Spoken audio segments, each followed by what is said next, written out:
এখানে যদি আমরা পিআর পদ্ধতি আনি, যারা নির্বাচিত হবে কিংবা যারা পিআর পদ্ধতির মাধ্যমে একটা দল 10% ভোট পেল, 30টা সংসদ সদস্য পেল, একটা দল সর্বোচ্চ 30% পেল, 30% মানে 90টা, 100তে যদি 30 হয় 300তে 90টা। ধরে নিলাম একটা দল 50% ভোট পেল, অথবা 50% ভোট কেউ পায়নি এ পর্যন্ত বাংলাদেশের 12টি নির্বাচনে।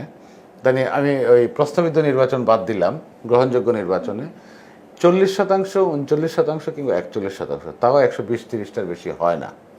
তাহলে এমন একটা পরিস্থিতির দিকে যাচ্ছি আমরা জেনে শুনে, যদি পিআর পদ্ধতি হয়। ব্যক্তিগতভাবে এই বাংলাদেশে বর্তমান সময়ে আমি পিআর পদ্ধতি পছন্দ করছি না, আমি পিআর পদ্ধতির বিপক্ষে অবস্থান নিচ্ছি। কারণ পিআর পদ্ধতি খুব ভালো যখন আপনি সাইকেল চক্রগুলো ঘুরবে, 3-4টা 2-3টা নির্বাচন হবে, নির্বাচনের পর বাংলাদেশের মানুষ বিভিন্নভাবে শিক্ষিত হবে কিংবা সচেতন হবে, নতুন প্রজন্ম যখন বুঝবে তখন পিআর পদ্ধতিতে একটা প্রপোর্শনের সরকারের অংশীদারিত্ব 3-4টা দল মিলে 151 সিট জোর করে এরপরে করবে।